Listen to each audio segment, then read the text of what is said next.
What a privilege to be tired from the work you once begged the universe for.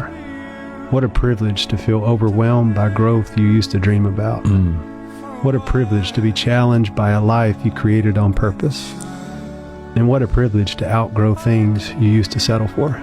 Golly. To be tired for having done the thing that you once dreamt of doing is a beautiful blessing.